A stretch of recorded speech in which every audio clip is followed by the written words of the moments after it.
Okay, welcome everyone to the first of our spring lecture series looking at Japan as a regional security actor. This module is part of a course on Japan's foreign and security policy, which is proposed by the Japan program newly established at the VUB. My name is Eva Peixova, and I have the pleasure to lead the Japan program together with my colleague Céline Pajon here present. What we're trying to do as part of the program is really to promote the debate in Europe on security issues that are of importance to the Indo-Pacific and to Japan from Japanese foreign security policy perspective, which is also why we wanted to open up these lectures that are originally designed for our master students only to a wider audience. We thought it was a shame to keep them for ourselves. Before I pass the floor to our excellent speakers and moderator, a few housekeeping rules before we start. Be reminded that your microphone is automatically muted. You cannot see other participants and cannot be seen. If you have questions, please post them in the Q&A box on the top right of your screen. You can use the chat to discuss between you, but if you have questions, it is only in the Q&A box. So without further ado, I would like to pass the floor to Céline Pajon to introduce our lecturers, our distinguished speakers, and say a few words about today's topic. Enjoy the lecture. Thank you, Eva. Welcome everyone to our first lecture on Japan as a regional security actor. And for this first lecture, we decided to focus on Japan's free and open Indo-Pacific vision, concept, or strategy, depending of the terminology you prefer. Why is that? Is it because it has been now 5 years since the Prime Minister Abe actually announced this free and open Indo-Pacific vision, the FOIP vision, and he announced that in Nairobi, Kenya, interestingly. And I believe this has been one of the big achievements of the Abe's mandate, at least in terms of foreign policy. And I believe the FOIP have been of very significance, great significance for not only Japan's foreign policy and diplomatic endeavor, because it's really demonstrating, I believe, a renewal in the Japan's dynamic and proactive role in the region. But also it has been a big diplomatic success for Japan. As you know, the free and open Indo-Pacific narrative or terminology have been endorsed by Japan's partners, beginning with the US under the Trump administration, but also Australia and India. And beyond Indo-Pacific, this terminology has now gained momentum all the way in Europe. As you know, several European countries have already published their own approach or strategy regarding the Indo-Pacific. So now the Indo-Pacific terminology, geopolitical concept is really key, is shaping the perception of the country in the region and beyond the region. I think that the success of the FOIP vision also results from its polymorphic nature and its flexibility. It is about economic prosperity and connectivity, but also about maritime security and rules-based order. It encompasses unilateral initiatives, such as the Quad, but also insists on upholding an inclusive multilateralism. As I said, the FOIP is referred to as a strategy, but also a concept and a vision from time to time. So this morning, we will precisely discuss the FOIP conceptual evolution and how Japan has been implementing this vision in the region. And we are very fortunate to have one of the best experts with us this morning to do just that. And I must say, I'm a big fan of his work, so I'm very delighted to have him in particular. So I will introduce now Kei Koga. He's an assistant professor at the Public Policy and Global Affairs program at the Nanyang Technological University in Singapore. His research focus on international relation theory, international security institution, all things Indo-Pacific, including Japan's approach in the region. And of course, he published a number of articles on the topic, including his latest one in International Affairs last year, titled Japan's Indo-Pacific Question, Countering China or Shaping a New Regional Order, question mark. So after his presentation, we asked Michael Reiterer, who is distinguished professor at our Center for Security, Diplomacy and Strategy of the Brussels School of Governance, to provide some comments on this. As you know, Michael is a seasoned academic and diplomat, and he will provide his comments as both an expert and a practitioner on Japan's FOIP strategy and the implication for Europe. So before we start, let me encourage you once again to type your question in the Q&A box for our speaker. We want to make the discussion as lively and interactive as possible, and we will do our best with Eva to make sure that your questions are addressed in the discussion part of the webinar. So without further ado, I will now give the floor to Professor Koga for his presentation for about 45 minutes. So Kei, the floor is yours. Thank you very much. Thank you very much for your kind introduction, Céline. And then also, I'd like to thank the Eva, as well as the Japan program at the VUB for organizing this the lecture, and then the having me to have the opportunity to discuss the Japan's free and open Indo-Pacific strategy or the concept. Before going into the today's lecture, I'd like to share my screen. I'm having the PowerPoint, so I'll share the PowerPoint here. Oops. And I think I hope everybody can watch this.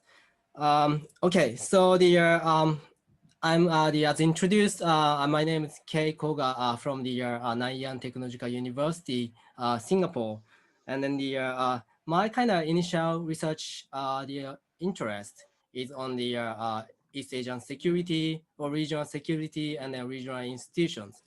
And then when I was actually doing the research on the ASEAN and then also the ASEAN's connection with the Northeast Asian countries, then suddenly like 2014 or so, there was the big kind of the buzzword called the Belt and Road Initiative by China. And then this concept, Belt and Road Initiative, BRI, became the really popular in the Southeast Asian countries, and everybody knew what was actually BRI, I mean, infrastructure development, and so on and so forth. But then the next 2016, there was the some kind of the policy doctrine called Free and Open Indo-Pacific Strategy, Japan. And then I kind of wondered to what extent this is known in the Southeast Asia, and then nobody actually knew about it. So I was kind of wondering how impactful this Indo-Pacific strategy or Japan's free and open Indo-Pacific can be and could be in the future. And then now like we are actually seeing lots of the people talking about it. And then it came to me that why this happens, what actually things developed during the from the 2016 to the 2020 or 2021. So this is a kind of the one big research puzzle I had. And then I was actually following up the conceptual evolution of Japan's free and open in the Pacific. So let me just quickly, briefly introduce what the Japan's free and open in the Pacific FOIP is. So the free and open in the Pacific strategy was actually launched in the August 2016, as the Céline actually articulated. And at that time, the Prime Minister Abe was in the Kenya, attending at the TCAT conference, Tokyo International Cooperation on the African Development, and he made a speech about the connectivity between the African and the Asian continents, and also between the Pacific and then Indian Ocean, Indian Oceans. So these are two oceans and two continents. Connectivity were very important for Japan, and then he actually emphasized this is the geographical areas that Japan needs to focus on in terms of the stability, security, and prosperity. So the Japan actually started to talk about the concept from at this point. And now, if you go to the Japan's Ministry of Foreign Affairs, you could actually easily examine or study what it is, because there was the concept paper on that. And then in that concept paper, it says there are four elements. The one is the making in the Pacific region free and open as an international public goods. And the second one is to ensure the rules-based international order. And third one, acknowledging the importance of the ASEAN's centrality and unity. And the fourth one, this doesn't really say explicitly, but then it's actually characteristics. It's the non-exclusivity. That means the Japan can cooperate with any country that supports this idea. So these are the four elements of the Japan's free and open Pacific. Now, to that end, Japan actually wants to do some action, make some actions to that. And there are three pillars for that. The one is the promotion and establishment of the rules of law, freedom of navigation, free trade area, etc. And the second one is the economic prosperity, which include connectivity and also the economic partnership. Third one is the commitment for peace and stability. That is the capacity building program to the developing countries for the maritime law enforcement, and also humanitarian assistance and disaster relief, capacity building, etc. So these are the basic kind of ideas of the FOIP, current FOIP. But now, from the 2020, we had the two big kind of the international disruption. One is the obviously is COVID-19. The COVID-19 actually changed the way we conduct diplomacy, and then the also the it actually disrupted the conventional diplomatic agenda, and then the diplomats couldn't actually meet with each other face to face, and then maybe having difficulties in conducting the subtle negotiations or so. So that is the COVID-19 still lingering, and then the we are not sure to what extent this is going to, I mean, how long this difficulty is going to last. But then still, now like 2021, it actually has some impact. And then second one is the intensification of the U.S.-China rivalry. This is not actually started from the year 2020. It was actually it happened before that, and under the Trump administration, the United States actually took the firm position against China, and then regarded China as a revisionist country. So in that sense, the U.S.-China rivalry actually is still going on, and then even under the Biden administration, the U.S. has the strong policy against China too. So with this, the certain question is that how Japan actually deals with these kind of two big international events or international phenomena. and how do they actually deal with these two issues in terms of managing its free and open Indo-Pacific strategy or concept. So in order to do this, we need to understand the origin of Japan's kind of free and open in the Pacific concept, and then also how it evolved, and then how how has Japan been actually implementing this FOIP vision over time.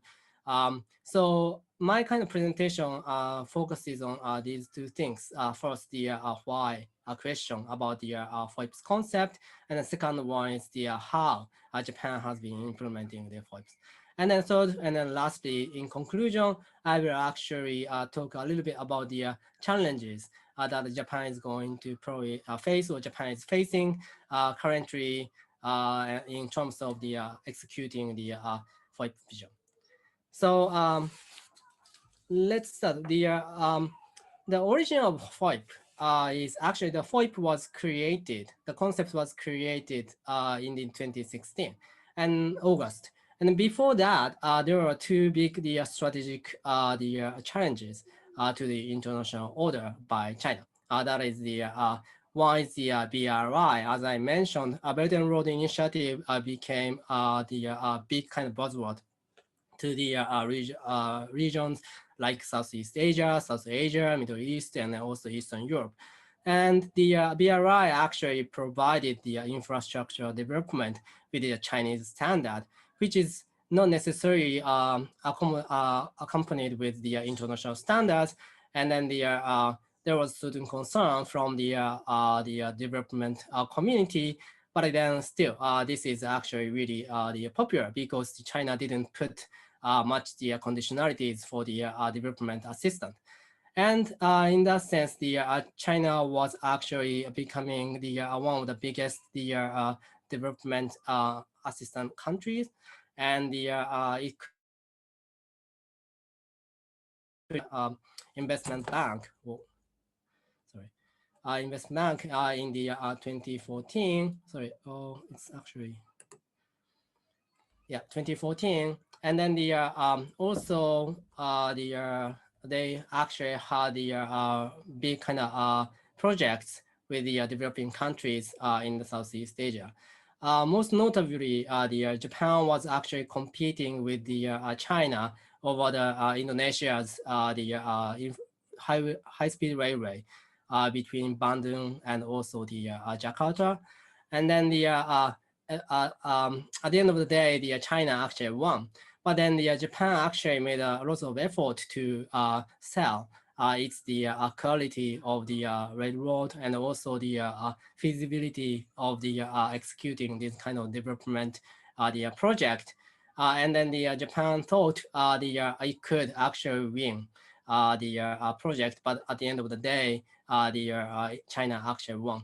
So in that sense, Japan was actually concerned about China's increasing the influence over the many countries in these terms of the development assistance, and then that was becoming the one big challenge against the current international order, because the Chinese development assistance doesn't follow didn't necessarily follow the international standard. So that's the one. And the second one is obviously people already know its maritime assertiveness. In East China Sea, particularly near the Senkaku Islands, the Chinese presence was increasing from the 2010 when the Chinese fishing boat actually crashed with the two Japanese Coast Guard ships.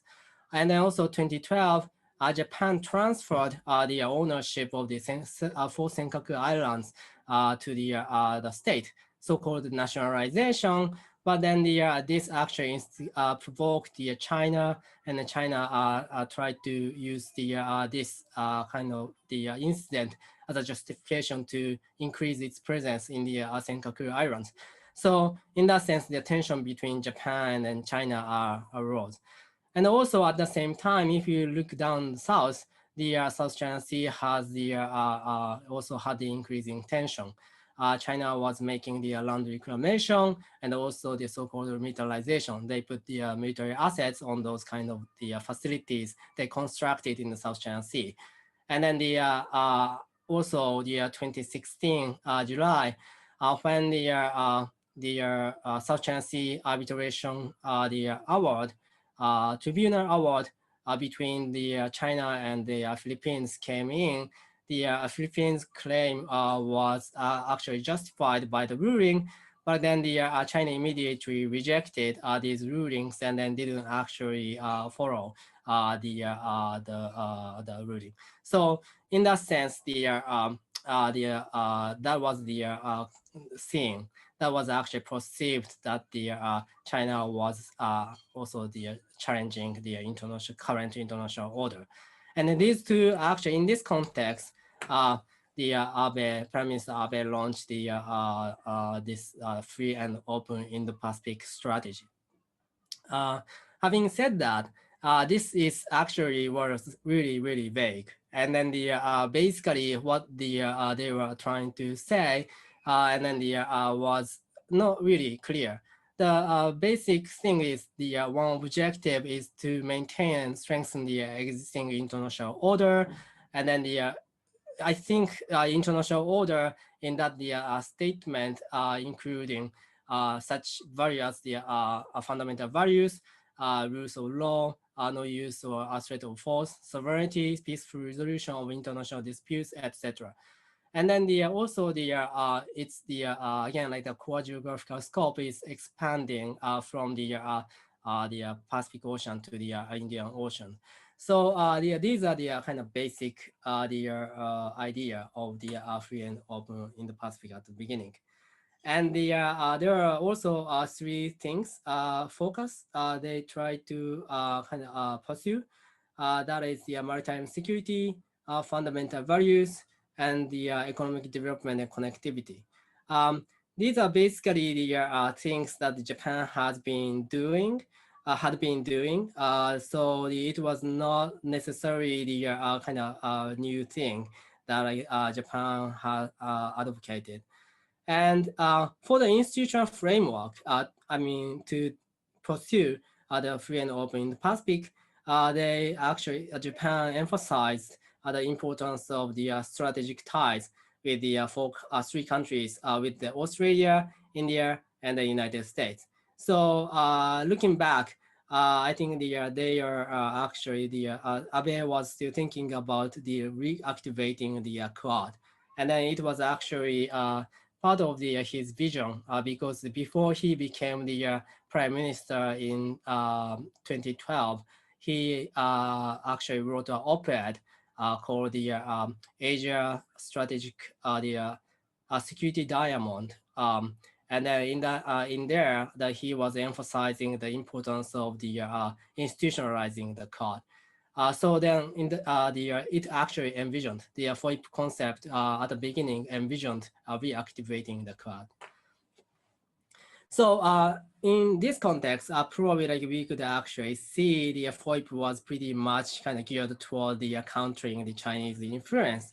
And then I think to some extent that could be true. And then probably I could say the FOIP's the strategic direction at the beginning is the US in, China down, Australia, India, ASEAN up. So that means the United States under Trump administration, which actually considered American first. So if they didn't consider in the Pacific as the international public good, also, then it might not actually commit itself to the area. So by using the FOIP concept, Japan actually wanted to United States involved. And then China down, it does not mean that the China was actually needs to be counterbalanced or like China needs to be contained. It is more like the China needs to be constrained by the international law or the current international norms. And in order to do that, the international committee needs to strengthen and then the advocate for the existing international order or international rules and norms. And this is why China needs to be constrained because of the Chinese kind of increasing assertiveness. And also the regional states like Australia, India, and then also the ASEAN. I think these are the very important actors in the region. Still, they have many the difficulty encountering China. So in that sense, they need to actually they cooperate with each other and then try to kind of strengthen the current international order. But again, these are the kind of first strategic direction. And then there was some kind of overlappings between the countering China and also the facilitating or like maintaining the international order. So in 2016, the concept was pretty vague. We don't know which way the free and open in the Pacific is going. Okay. Wait. Sorry. Right. So before going into the more specific, I just would like to kind of give you some idea how the Japan's the FOIP concept evolved. If you take a look at the left side, the beginning, the first map here, it was actually more emphasizing the Indian Ocean, because I think the Indian Ocean was the kind of the area that like Japan's newly engaging, and then they actually tried to create a strong tie with India, so they wanted to emphasize here. And then the Western Pacific is the kind of region Japan has been engaging, so it gets the little bit the kind of right side. But in the next one, many people actually ask is it actually only the Western Pacific, not like entire Pacific? And then Japan actually started to change the conceptual map to use the more kind of broader map that includes the entire the Pacific Ocean.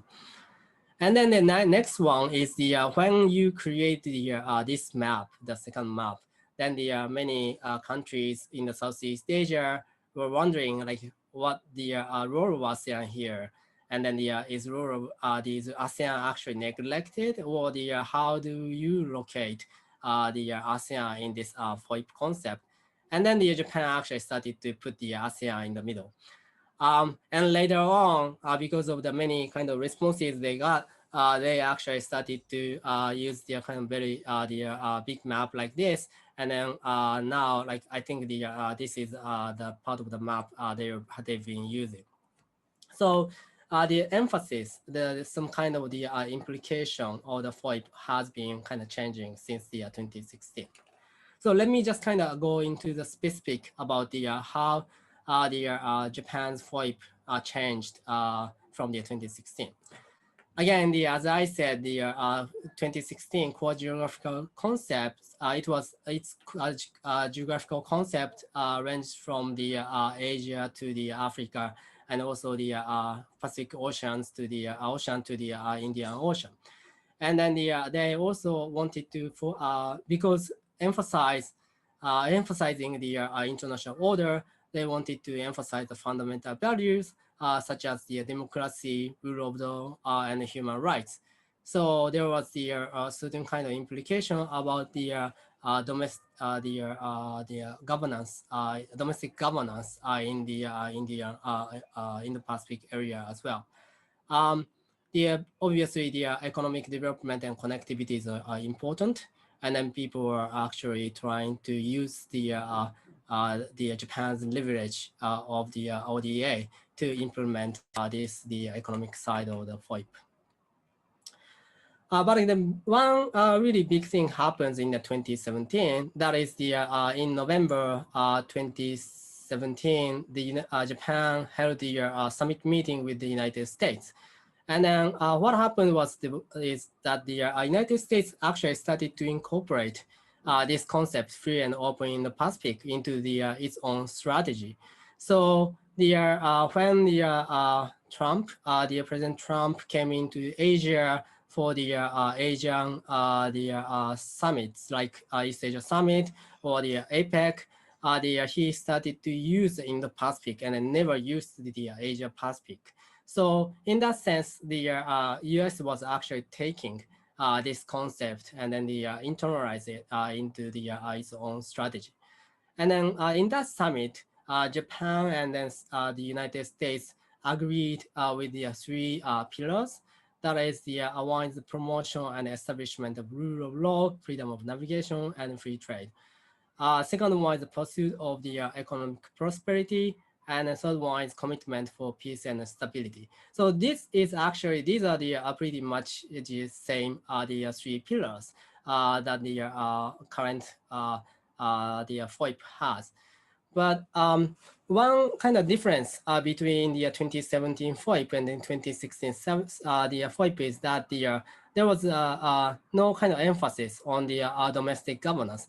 It never actually talked about the democracy or human rights. Obviously, the United States, in its own kind of FOIP strategy, it emphasized the human rights or democracy. But Japan actually started to kind of not like denying or like not actually rejecting it, but then trying to de-emphasize it. So I think that's the kind of one big the differences between the original FOIP and also the FOIP 2017 to 2018. Non-exclusivity actually came in, but then the also the Japan's kind of focus started to be on the more infrastructure development. 2018 to 2019, there was some kind of the minor changes as well. As the Céline also said in the introduction, free and open in the Pacific strategy actually became the free and open in the Pacific FOIP. So they actually dropped the strategy. This is because when Japan had the meeting with the some of the ASEAN member states in the 2018, then those countries actually expressed some concern about the term strategy, because if the great power like Japan use the term the strategy, that connoted the some kind of targeting the third country, and that could be the China. So in that sense, if they are using Japan has been using the strategy, it would be a little bit difficult for ASEAN to support it. So then Japan actually started to drop the strategy, and then they started to use the FOIP instead. And then so we call it like FOIP concept or the FOIP vision. And then also because this FOIP concept didn't really have the mention or explain the role of ASEAN, Japan started to emphasize the importance of the ASEAN centrality and the neutrality in the Pacific. So Japan was actually supporting ASEAN in this FOIP concept, and then they didn't actually neglect the ASEAN in the concept.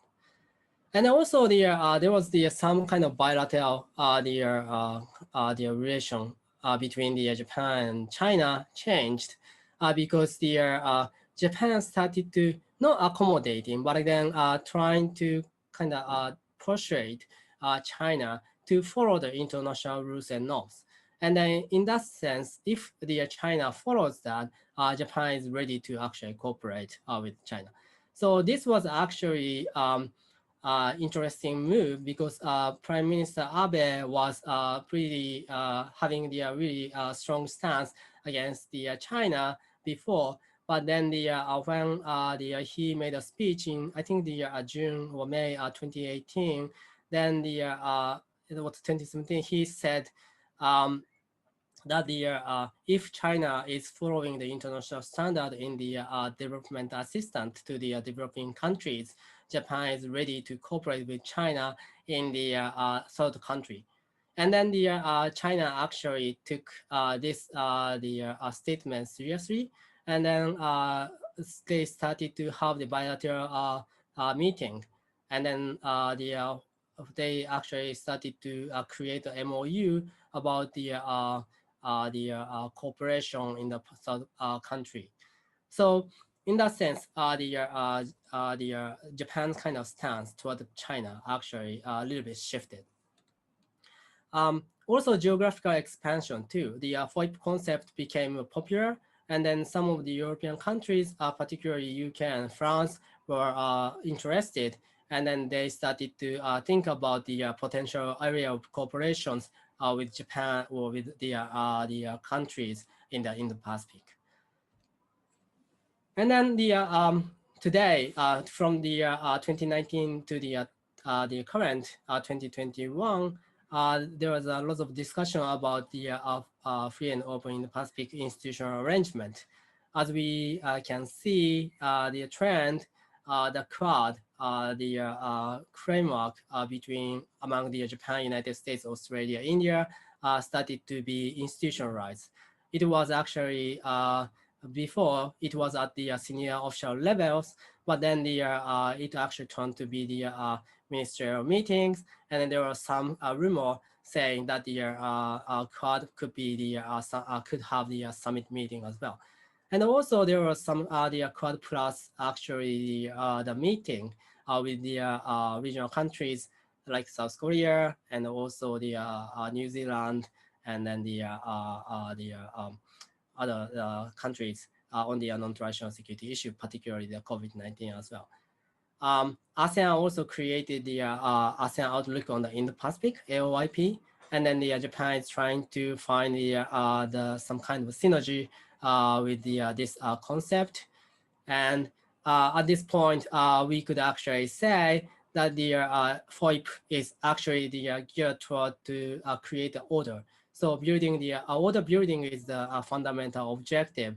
It's not actually the countering China, or it's not countering the specific country, but then Japan wants to create certain order, and if their country violates the order, then probably like the Japan or like other countries need to take certain actions. But then the basic stance of the FOIP is to create the order, rule making, and also the coalition building the movement. And then in this sense, we could actually see some of the projects provided by the some country, the United States, or like Australia or Japan, such as the Blue Dot Network or the Osaka Track. I'll talk a bit more about this later on. So why this actually the concept evolved over time, and why it was actually really abstract at the beginning. I think in a nutshell, Japan has been actually conducting the tactical hedging. So tactical hedging is the kind of the terminology I created. It is the ambiguous temporal declaratory policy doctrine that helps an actor abide time to determine whether the status quo policy will be appropriate for ensuring its own security in long term. Why is Japan doing this, or has Japan been doing this? Because there are certain kind of benefit. The first one is the signaling. By doing this, Japan could indicate the potential policy shift in the future. So at the beginning, Japan had been focusing on East Asia, but it wants to actually expand its strategic horizon to the Indo-Pacific, and then see how the other regional actors or regional countries respond to that. And then also Japan wants to see the Japan's kind of new role in the Indian Ocean, and then how India is actually perceiving it, or how the other regional countries responded. So signaling is really important because they can actually draw some of the response from the regional countries. And then because it's really abstract, the concept itself is really abstract, you could actually modify it when there's a certain kind of negative responses coming from the regional countries, you could actually modify. So for example, at the beginning, the FOIP was not emphasizing the ASEAN much. And then, but then when ASEAN actually claimed what's the role of ASEAN, then Japan actually started to include ASEAN's role, and then they actually emphasized the importance of the ASEAN centrality.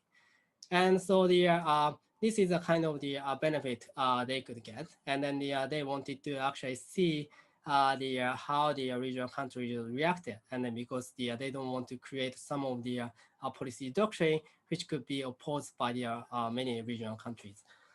But at the same time, there's a cost because it actually creates a misunderstanding. It's so abstract, so it could create a misunderstanding and a misperception, perhaps miscommunication too.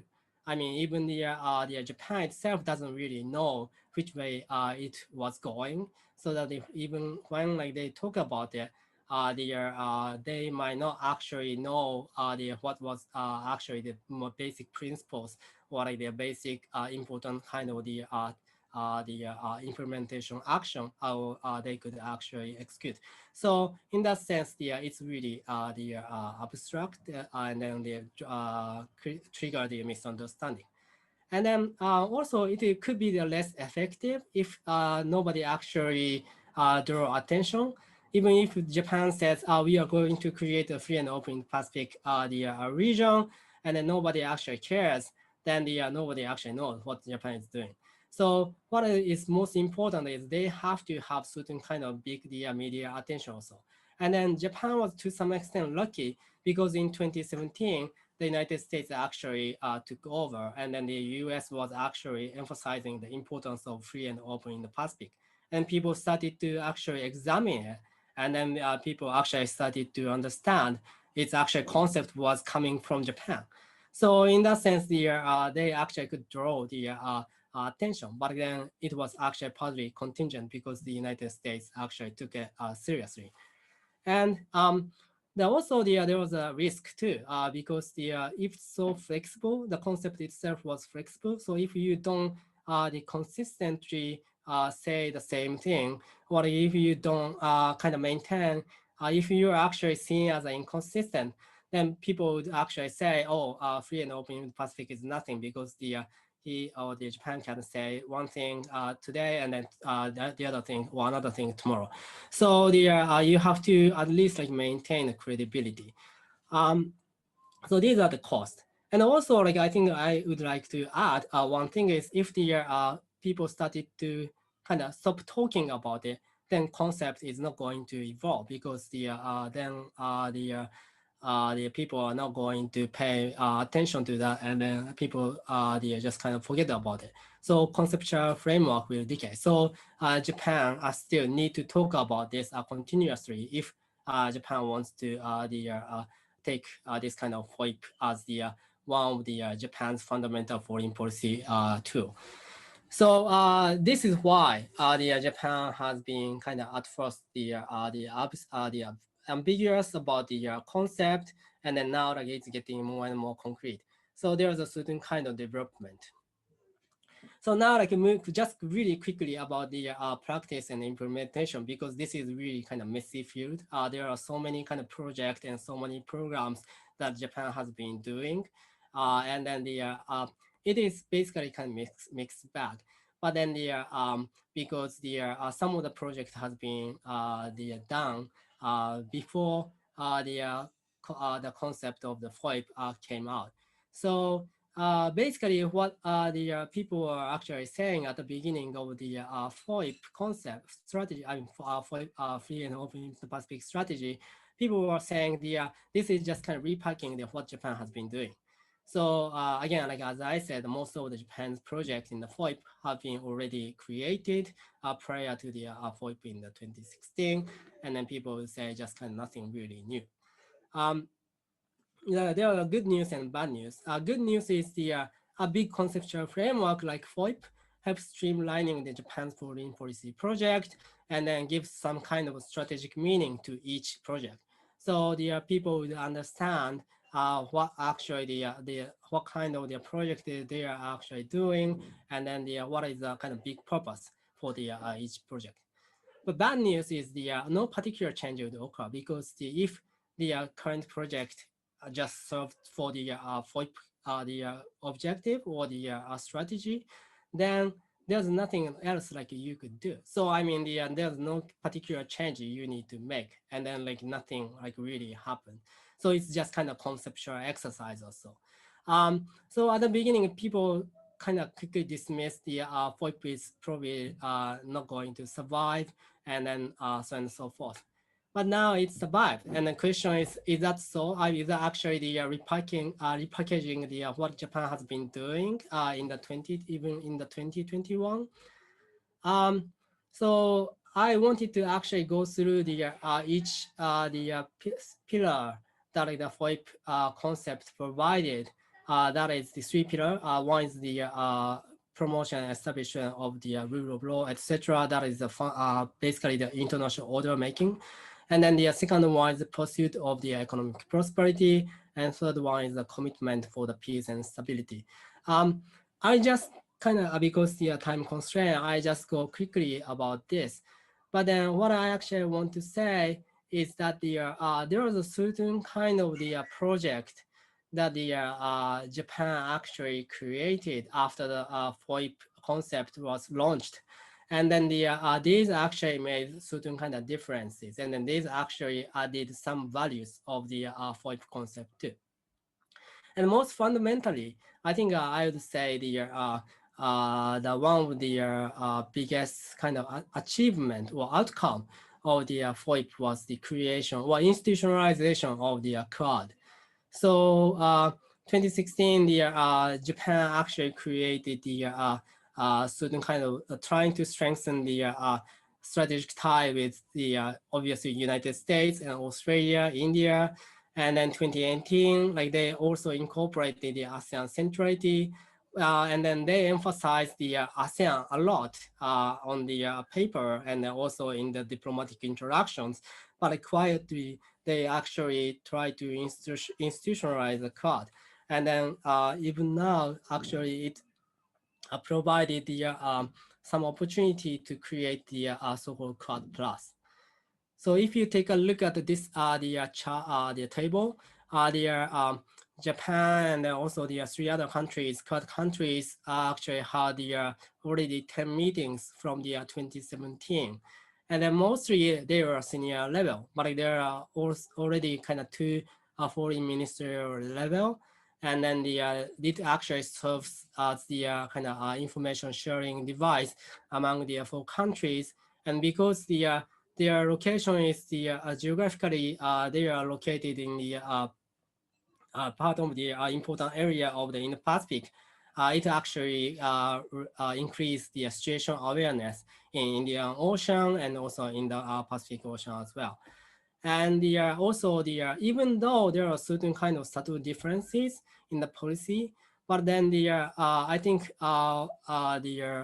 if you could actually share the information, then you could understand how the other countries could react if the one country take the certain kind of position in the maritime security or HADR or and so forth. So it could actually help devise a really good, well-informed state strategy for each country. So even though it's still being institutionalized, but then I think like that actually helps a lot for countries to devise the state strategy. Also the issue-based the kind of the conference like the counter COVID-19 actually promoted the creation of the Quad Plus. So the example is March 2020 and May 2020. March 2020, Quad actually had the meeting with the New Zealand, South Korea, and Vietnam about how to deal with the COVID-19, and also the May. It had the cooperation with Brazil, Israel, and South Korea as well. So this kind of institutional building or institutional institutional creation in the Indo-Pacific is a part of the product, the outcome that like the Japan's FOIP. And secondly, the commitment for peace and stability. This is actually the most of the project they had was based on what they were doing. But then there were certain kind of project that the Japan newly created, such as the short-term deployment in the Pacific, the Indo-Southeast Asian deployment, ISEAD, 2018, and also Indo-Pacific Deployment, IPD, 2019-2020, actually the self-defense for maritime self-defense force went into the Indian Ocean, and then also the South China Sea to actually do the some kind of port visit, and then also the quick joint military exercise with the neighboring countries too. So in that sense, this is actually new, and it increases the Japanese military presence there. Coast Guard cooperation happened, but these are actually still ongoing. And but the Coast Guard also has some kind of international visibility too. They actually send out the Coast Guard staff and then ships to do the port visit to the particular country, and then do the some joint training as well. I'll skip just the list of this. And also the pursuit of economic prosperity. This is really some of the people are really interested in, but then I think the FOIP concept on this aspect is actually coming from the Japan's initiative in 2015. That is a partnership for quality infrastructure. And then they actually wanted to double down the international standard that actually supported. And then in order to facilitate healthy infrastructure development, they have to maintain openness, transparency, economic viability, and financial sustainability too. So, and then what's new is probably like they want to internationalize this idea. And then Japan is has been advocating importance of this quality infrastructure in the many international conference, G7, G20, and so on. The other thing, big thing is the digital connectivity. This is not, I don't think like this is the formally or clearly incorporated in the FOIP concept, but like in terms of connectivity, this area is going to be the big part for the new FOIP, because the Japan has been pushing toward the kind of a rule-making framework of the digital connectivity in the Indo-Pacific and beyond. And the G20 in 2019, Japan actually talks about the Osaka Truck. They talks about the data-free flow with the trust. That is the one of the kind of rule-making device throughout the WTO. But we can actually talk about the issue in the Q&A. So my kind of the answer to the first question is FOIP still repackaging the what Japan has been doing. Not anymore, because as I said again, the institutional arrangement changed. Quad has been institutionalized, and then Quad Plus is emerging. Peace and security. Japan's visibility in the Indo-Pacific is actually increasing. Also, like Japan is putting more efforts on the digital connectivity. So the FOIP actually went beyond what Japan has been doing before. So now the conclusion is these two things. Again, like the Japan's FOIP concept is evolving, and then the Japan has been implementing its FOIP, and then it's a new thing. And then also the last thing, the challenge. Just quickly, sorry, just quickly because of the time constraint. There are several challenges we face. The one is the institutional arrangement in the Indo-Pacific. Quad institutionalized, that's great, but then how do you actually complement it with the ASEAN centrality? ASEAN has actually has been trying to be the central role in the East Asia or in the Pacific regionalism. And if that's the case, how do you actually make the Quad compatible with the ASEAN? So that's the one important thing. And also the other thing is the great power rivalry. The Chinese and also the other kind of Quad countries are actually having more intensive kind of competition.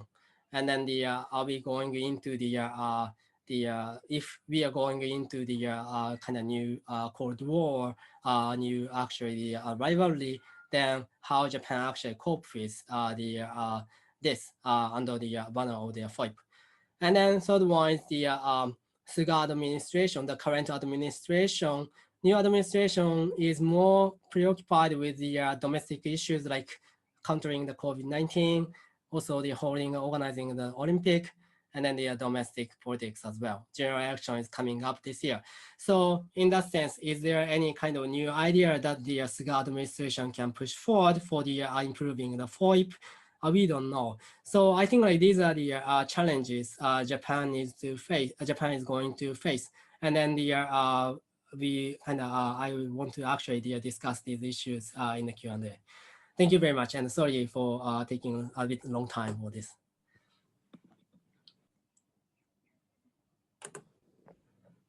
Hi. Thank you very much, Kei. It has been a really great, very illuminating presentation, I think, very comprehensive too. So it's kind of tour de force to have shown the various dimensions of the FOIP, and also to try to provide a kind of theoretical framework in which to think this strange kind of diplomatic beast, so to say.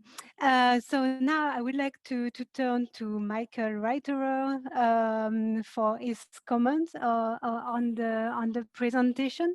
Michael, you as a diplomat, you have extensive experience in Asia. Your last position was in Republic of Korea. You also had a previous position in other countries. So I was wondering what was your assessment of the reception, the perception of Japan's FOIP in Asia, in various countries in Asia, and maybe adding a word on the Republic of Korea. What is the reception of FOIP in the Republic of Korea? And maybe that's also a question for Kei. Is there a place for Korea in Japan's FOIP? You mentioned it briefly as part of the Quad Plus initiative, but I would be interested to know more about that. So Michael, we are waiting for your comment on this, and to provide also a European perspective on the Indo-Pacific. Well, thank you very much. My pleasure to be here with you. Yes, I will start perhaps with a personal remark. First time I was posted in Japan was in 1985. And if I look at the development of Japan, so I'm quite happy that we have the possibility to discuss Japanese foreign policy ideas and concepts, because that's a new development, that Japan becomes a more active player. And I think we can see that always if we have a name to associate with leadership. I think the Prime Ministers Nakasone, Koizumi, and Abe brought forward the foreign policy, and made Japan a more active player. I think Kei described it nicely, that the Indo-Pacific, which I think started with this quality infrastructure already in 2015, when Japan committed something like 110 billion in reply to the Chinese initiative, brought movement. And also Prime Minister Abe and his foreign ministers became active in foreign policy, and I think filled also a certain void which was then created when the United States seemed to retreat from Asia and from a value-based policy. So I always had the impression that the 2017 summit with the United States was perhaps a mixed blessing, because the overtaking the concept and putting it into a containment of policy of China I think, necessitated quite some explaining and stressing on the Japanese side that it is open.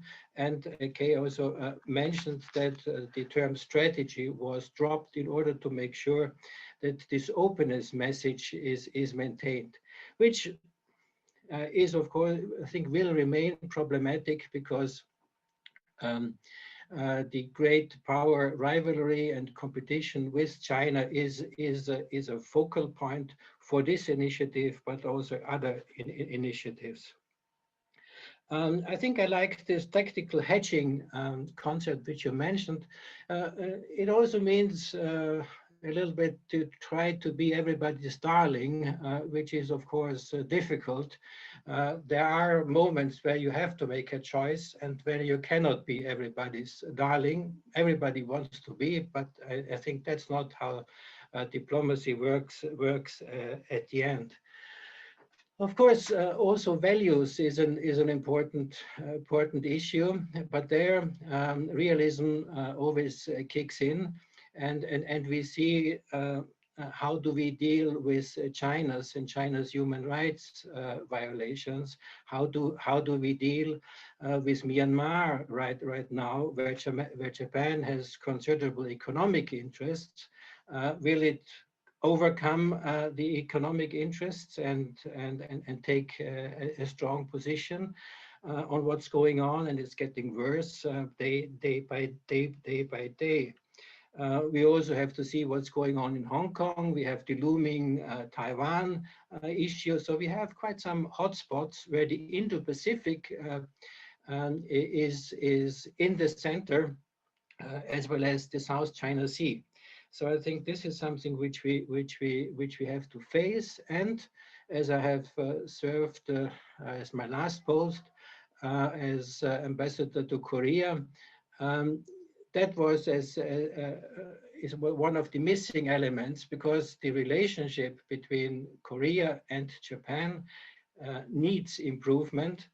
From a strategic point of view, from a tactical point of view, and I think there both sides have to make efforts.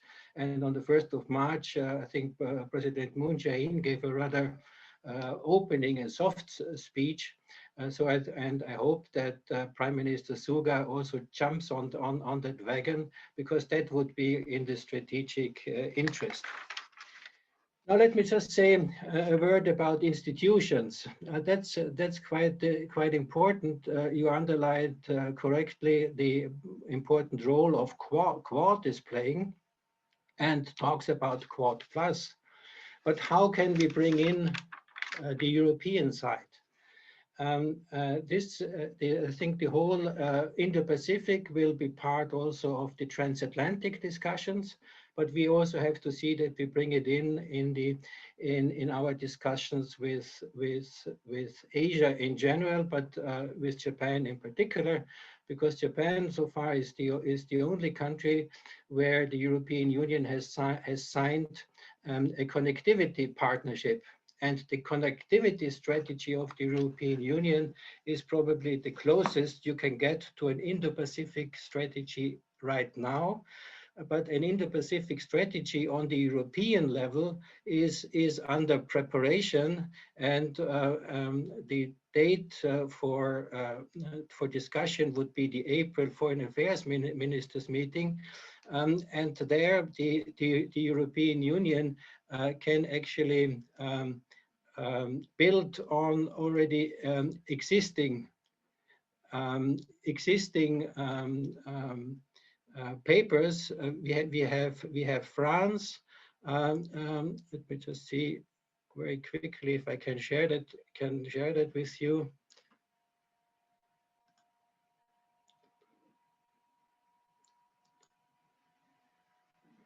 Okay. Well, we have a paper by France. France, of course, has a particular position and situation. It has territories in the Asia Pacific. It regards itself as a resident power. France has here identified areas of particular tension. We also, just to fill everybody in, Germany has already published policy guidelines for the Indo-Pacific region. Germany will send probably this year for the first time a frigate, the Hamburg, to the region, and also the Dutch have published a paper.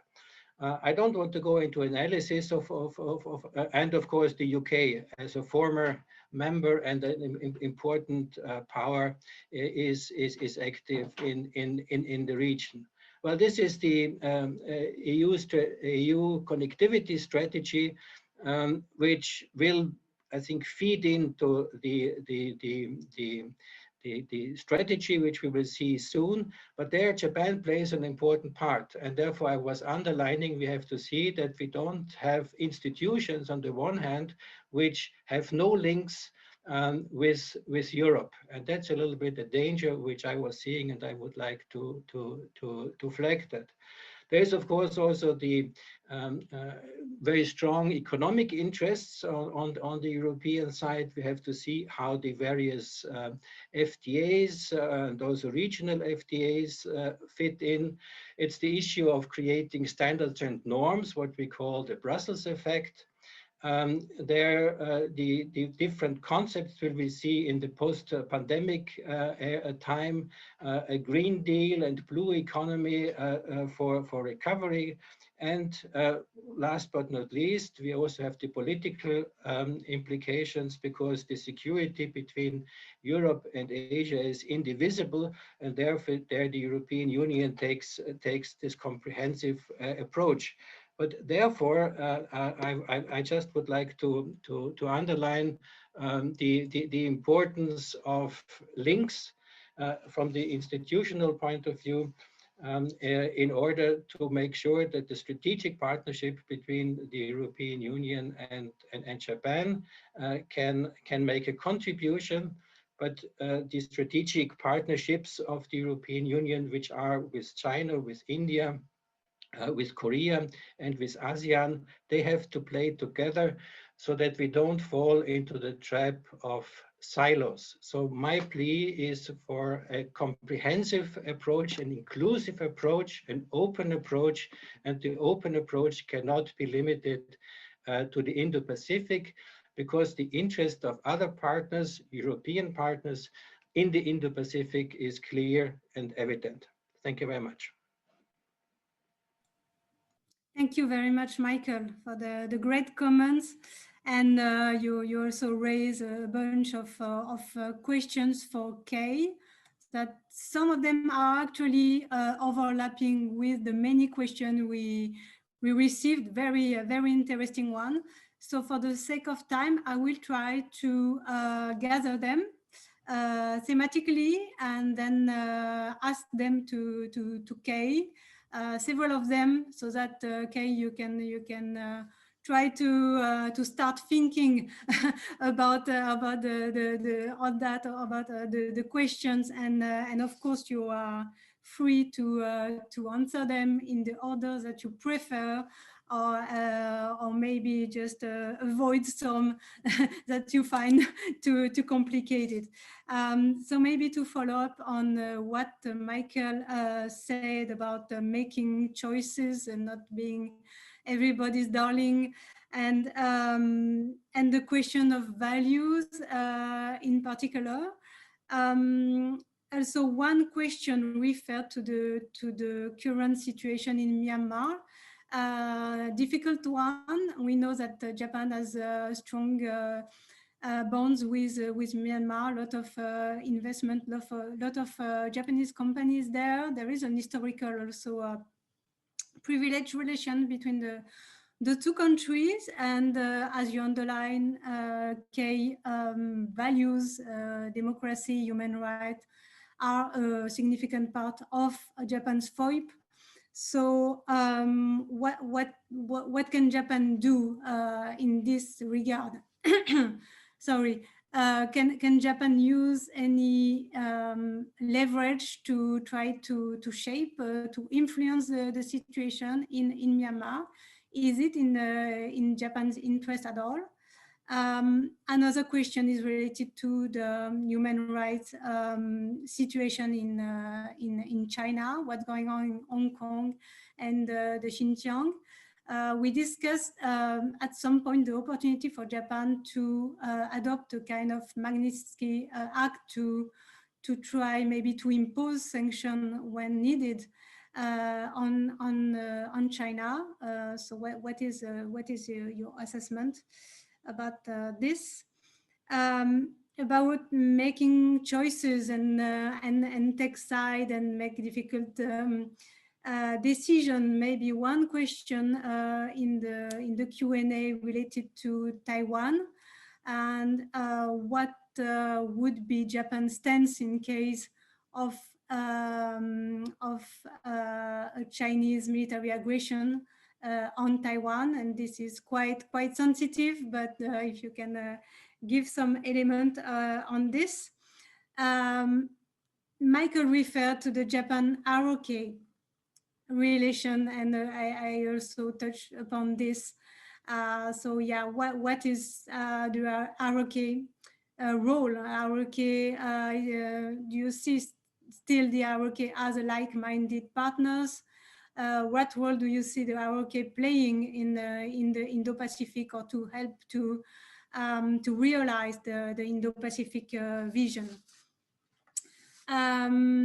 Another point, sorry, on Europe and bringing Europe to the Indo-Pacific, or working with Europe in the Indo-Pacific. Prime Minister Abe has been quite active to reach out to Europe, and we've been very important momentum in the relation. But what about the Indo-Pacific? Where do you see the convergence and the divergence of vision and perception between Europe and Japan on this?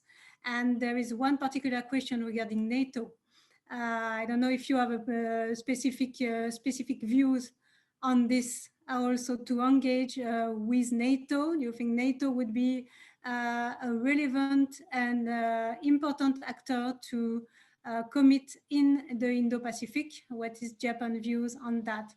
So I would like to stop for now with this bunch of questions, and I will come back to you with a second round. And of course, Michael, you are also very much welcome to step in and to reply to some of the questions. Maybe you have something to say also regarding NATO, and also how it can engage in the region.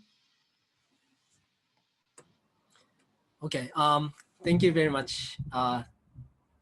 Thank you for the your kind of interesting questions. Lots of questions. I'm not sure like if I could actually respond to all of them, but I'll try.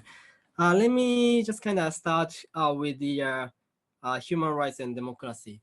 I think the Japan is obviously the respecting the human rights and then the democratic values. So that the Japan actually raised the expressed concern about the Myanmar situation. But whether or not like Japan is going to impose the sanction on the Myanmar is actually really the big question. This is because not only the economic interest, but like also I think the Japan's approach to the democratization and the human rights has been the different from those the methods that the United States or the European countries take. So they are not like immediately go impose the sanctions, and they are not immediately actually condemn the situation. It's more like kind of Asian way, like the ASEAN. ASEAN has been actually raising their concern, but then it emphasized the political stability rather than the democratization of human rights. I think Japan's stance is more geared toward the facilitating the democracy and then the human rights, but its approach is the kind of through the engagement. So if that's the case, I think what Japan fears is if Japan actually cut the tie with the Myanmar, and then the Myanmar is going to be isolated. And then again, like this actually creates a certain opportunity probably for China to get closer to the Myanmar, and then that could actually give the more kind of the political leverage over the regional institutions like ASEAN. because the ASEAN works as the kind of a consensus decision-making procedure. If Myanmar refuses some kind of the discussion in the ASEAN, then like they can't talk about it. So if that's the case, then the probably Japan, even though like Japan continuously emphasize the restoration of the democracy and then the protection of the human rights, then Japan needs to actually think about it. And then because otherwise it could actually trigger to divide the region. So I think that's Japan is kind of trying to wait and see for now. And then if really there is a certain kind of decisive event happens in Myanmar, like the genocide or so. And then if the Japan can no longer actually wait and take the wait and see strategy or so, maybe like Japan could actually do something. Probably, I don't know, like imposing the obviously the diplomatic condemnation, and then if the situation gets grave, then probably they would put some kind of the sanction too. But again, unless that, I think the Japan is more kind of hesitant to do something about it. So that's the Myanmar. And the second one is the tactical hedging. The Professor Reiterer's the question is the point was well taken. I actually had the same the kind of feeling too. And then at this point, I think from the 2016 to 2020 or 2019, Japan could conduct the tactical hedging. But then over time, Japan needs to consolidate some of the principles and some of the institutional framework. And that actually narrowed the range of their strategic choice. So in that sense, I think Japan has not like as flexible as it used to be. They could actually, they used to be able to conduct tactical hedging, but like not probably like anymore. Probably like from now on, from the I think the 2020, 2021, they could actually take more kind of principle oriented diplomacy. That's for the tactical hedging, and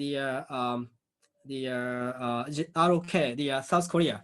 Yes, the South Korea is really, really important. And also, I think like it's actually go with the European countries, EU too.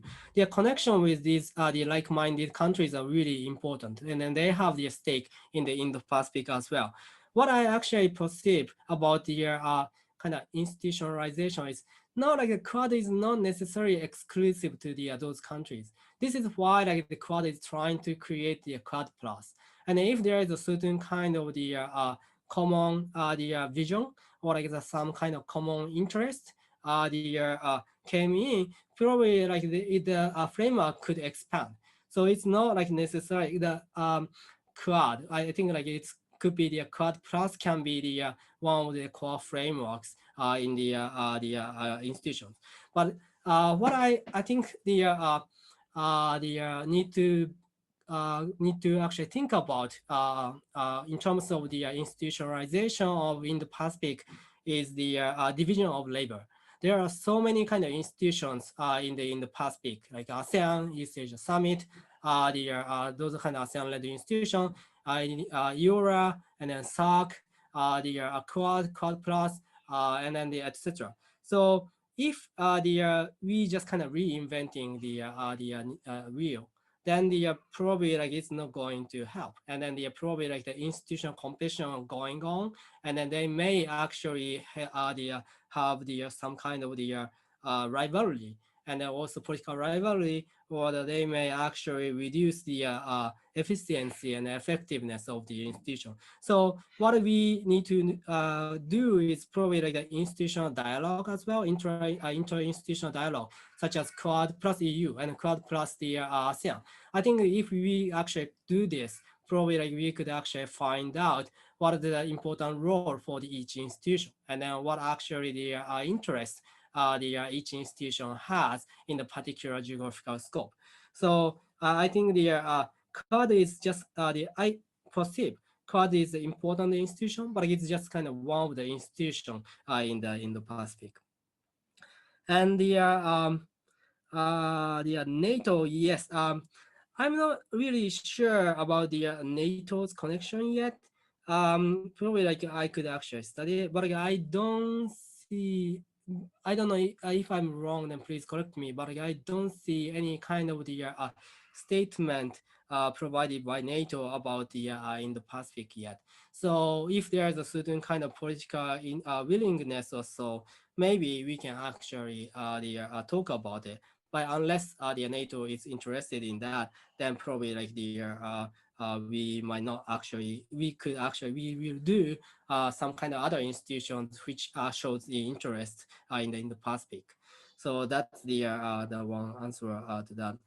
Um, on the Chinese human rights, Hong Kong and Taiwan, this is actually really contentious point. And then I'm actually still like debating myself too, because probably like if you ask the same question 2 years ago, so maybe I would say yes, that's important. But then probably like the Japan is going to meet with the Xi Jinping. The Japanese Prime Minister is going to meet the Xi Jinping, and then they actually could talk about what the best kind of practice they could actually pursue. So because it was before the COVID-19, there was the plan that the Japanese Prime Minister was going to meet with the Xi Jinping and then discuss the future cooperation of the Japan-China relations. But then it was actually postponed because of the COVID-19. And then this year, 2021, probably like it's not gonna happen anytime soon.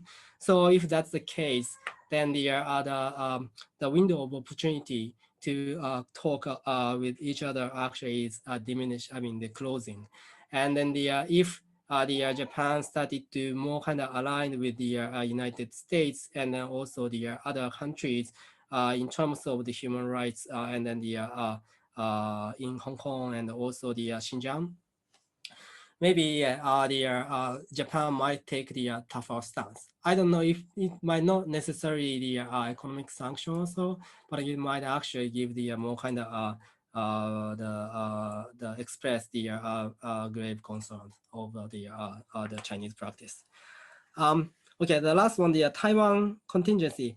That actually depends on what kind of aggression they take. And if China is taking the kind of more like a really aggressive military invention to Taiwan, so there should be some kind of like spillover in the near area.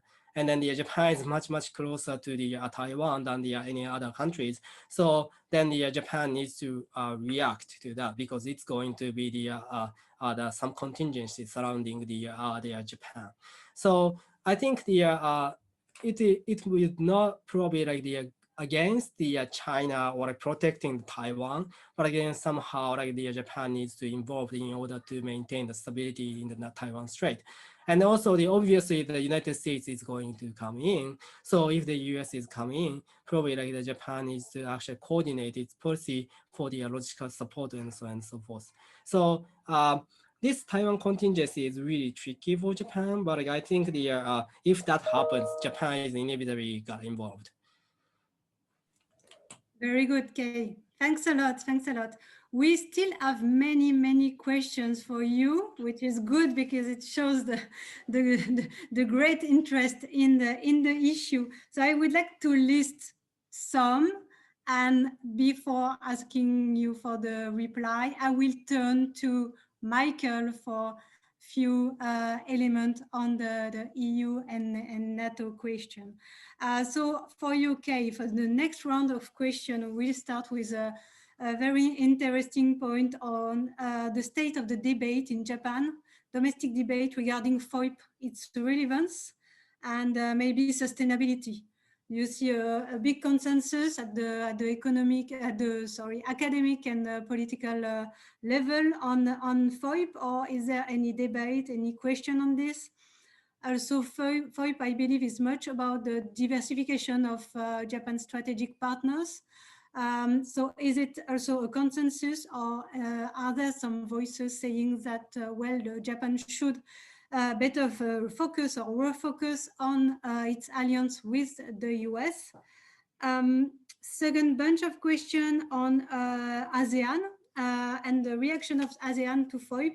Have you seen a unitary reaction or differentiated reaction?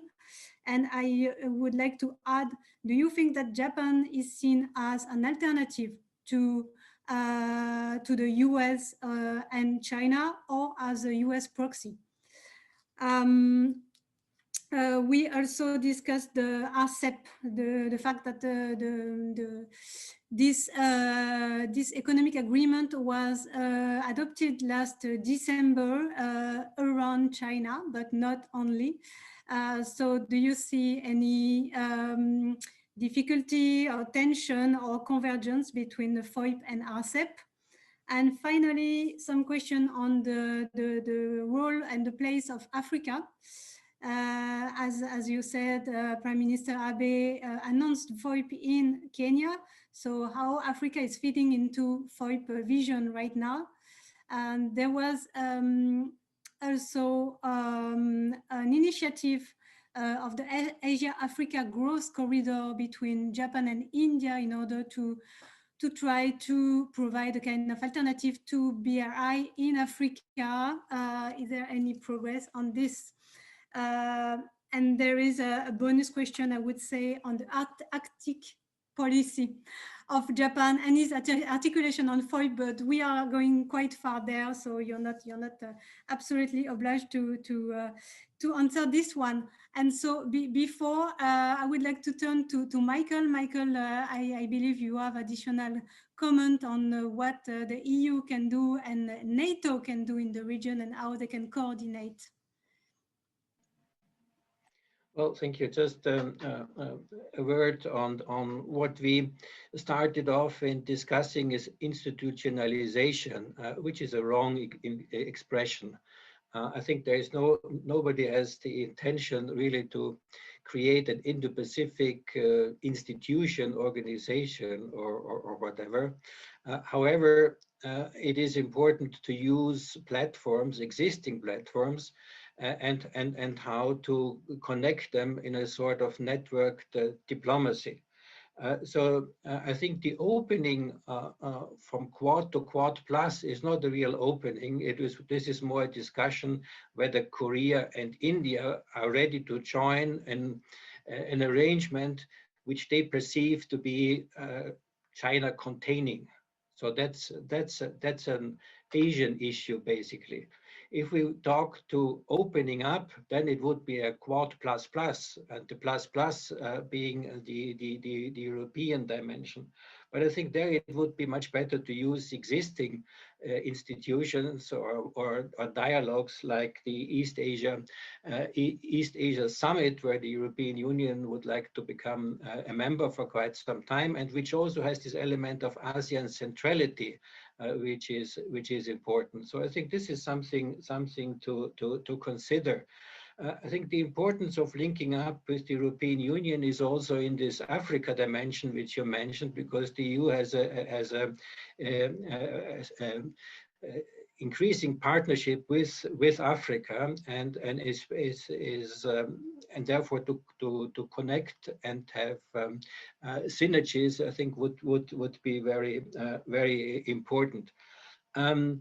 The role of NATO, I think, could only be an indirect one, because strengthening NATO and bigger contributions from the European members of NATO is to make sure that in case of crisis, the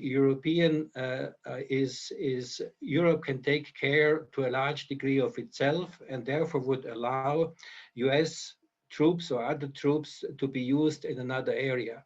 But Asia is for NATO an out of area issue, and I don't see presently any movement to become operational or more concrete. In addition to the existing partnerships which NATO has, but this is an information exchange and not operational in the sense of providing security. So I think we should talk about platforms for interaction, platforms for cooperation. As Kai rightly said, there are so many, and there's also one which is completely encompassing everybody except the United States, and that's the Asia-Europe meeting, ASEM. So one has to be, and ASEM, by the way, has a strong interest for 2 years already now in connectivity. So there is an inherent link. So network diplomacy is really the challenge, and I think this is something we have to focus on, and it's better to call it that way than institutionalization, because that could give a wrong impression. Thank you. Very good. Now, Kei. All right. Your turn. Okay. Thank you very much. So yes, just the yeah, going through the what I got about the FOIP relevance among the Japanese policy circles and also um, the academics. I think there's no debate whether like we should drop the FOIP. So what we actually talk about is basically the how we could actually sustain the FOIP, and then how we could actually continuously engage in this area of the region. So in that sense, I don't think there's a big debate about the FOIP's relevance, but then rather I think what we need to do within this kind of concept, because this is a great opportunity for Japan to expand its strategic horizon, and then connect with the other countries in the region. So maybe I think the FOIP is continue. Maybe the term FOIP might change or in the future. But then I think the Japan's engagement is going to be the kind of the default point for the Japanese foreign policy. That's the one. And then the diversification of the Japan's the kind of partnership diplomacy. I don't think there's any opposition toward the Japan's the diversification because the Japan still think much of the U.S.-Japan alliance, and then the Japan always express U.S.-Japan alliance as a core of the Japan's diplomacy. So in that sense, that is like the basic core. And then what Japan could do, like the Japan is actually thinking what Japan could do to facilitate or like further strengthen the kind of Japan US led the community building the efforts in the Pacific or so. So in that sense, I think the diversification of the Japanese diplomacy could actually help United States as well. The United States also like welcomes the Japan's kind of the new diplomatic initiative because if we are considering about the U.S. kind of relative, not like the complete or absolute decline, but like the relative decline vis-a-vis China, then the United States cannot actually deal with everything in the global affairs. So then probably like the burden sharing, which the United States always advocated for, has to be kind of taken. And then the United States is seeing the Japanese kind of diplomacy diversification as the kind of beneficial for them too. So in that sense, there's no kind of they are not like mutually exclusive. I think from the Japanese official point of view, it's more kind of mutually reinforcing. ASEAN's reaction, I don't think there's a unitary reaction toward the FOIP. The FOIP was actually misunderstood at the beginning. Say the Singapore foreign minister once said we are not going to get into the Quad because the Quad is actually seen as the kind of probably like it could be the anti-China groupings. So that the Singapore actually was expressing a really concern about these groupings, and then they were not like sure if they could actually support the FOIP. But then interestingly, the Cambodia actually supported the FOIP before.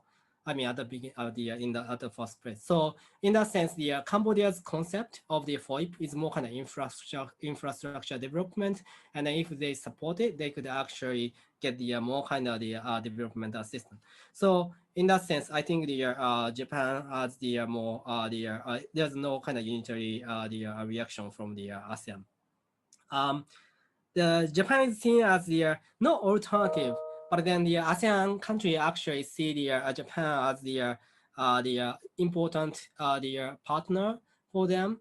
But then it's not like the important partner because they are not threatening to the Southeast Asian country. But then that means the Japan does not really have the such power. I mean, like as much power as the China or the United States. So they are not going to see it as the alternative.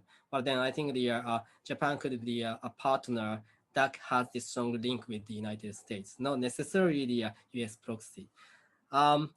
So yeah, I saw actually Eva. So is that actually the time constraint? Is it okay to just continue? Or, okay. So so the RCEP economic agreement. I think the RCEP and the FOIP are not again like mutually exclusive because the FOIP actually promote the free trade, and then if they are kind of interested and also principle matches, they could actually cooperate with each other. And then the in that connection, the Japan is also facilitating the CPTPP, and then that is another actually the trade framework which has the higher standard. And then China actually showed once interested in the joining it, and then probably like if the China actually meet that kind of standard, the Japan is welcoming that. So that's actually not like mutually exclusive. Like I think the friction point is the whether they could actually comply with the rules of the these kind of the frameworks. Africa is really important. I think the FOIP vision actually again like the started from the Africa because they consider the connectivity between Asia and Africa is really important, and then this still continues. So in that sense, the Japan actually keep doing this, but then probably like the reason why Africa is somewhat isolated despite Japan's geographical scope, including the Africa and Asia, is the other countries' kind of vision or like geographical scope is completely different. For example, the United States, when they say in the Pacific, it is actually the western part of the India to the entire Pacific, the oceans. So that means the western part of the Indian Ocean is not going to be included. So they are not actually including the Africa. So the technically speaking, they don't actually have the kind of area of cooperation in terms of the FOIP toward the Africa. So that's why probably like the Japan is actually doing the itself by itself, or like the kind of cooperating with India to create a corridor. And then this actually connects to the another question. The connectivity between the Asia and Africa, Asian-African Economic Corridor with the India. I know the this project, but the I'm not sure how how much progress they made so far. So I don't think I can answer this question. And also the last question, Arctic, that is actually open to the question. I don't really know yet because the that's the I mean like the new thing. Probably like the BRI, China incorporated Arctic kind of Silk Road or something, but then the FOIP hasn't actually done this yet. So the right now like it's more they're focusing on the maritime the sea lines of communication in the Indo-Pacific and then Pacific Oceans. Thank you. Okay, thanks a lot, Kei. I would like to acknowledge your excellent presentation and your effort to engage and response to the many questions that we had. We did our best to address most of them. I apologize for those who were left behind. Maybe one of the next session we can talk about it. So again, all my thanks to Kei and Michael for their excellent presentation and comments, and I will give the floor to my colleague Eva for the last words. Thank you so much, Céline, and allow me to join you also in thanking our two amazing speakers, Kei and Michael. It has been a real delight to have you. I'm so happy to see that we have such a impressive turnout by the number of questions. I think it really proves that there is an interest in the European environment in the issues of Indo-Pacific. That's very reassuring to us and to our program. If you haven't had enough, I would encourage you to follow the following lectures. As you know, this is just an introduction to the issue of Indo-Pacific. And many of the questions with the issues that have been raised today will be looked at much more in details, notably the China-Japan relations already next Friday. We will follow up with Japan-US alliance in 2 weeks, and finally close with the new kind of relationship in the Indo-Pacific space, which is the one between Japan and India. And if you cannot wait until next Friday, you can always turn into one of our public seminars. There is one already on Monday on the EU and Japan relationship in the post-COVID. We're being optimistic here, post-COVID world.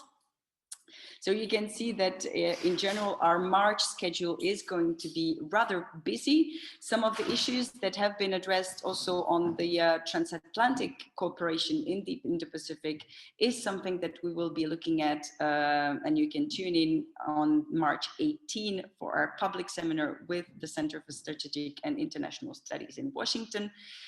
And of course, if you lose track of all this, you can always follow us on Twitter at Japan Program VUB.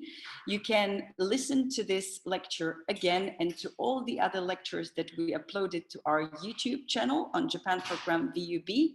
And you can register to all these events and follow our activities on our new website, which is part of the Brussels School of Governance and its Center for Security, Diplomacy and Strategy. With this, I would like to thank you once more for your participation, for your questions, for your patience, our two speakers for joining us today for this amazing debate. Stay well, stay safe, and I look forward to seeing you soon in one of our events. Bye-bye.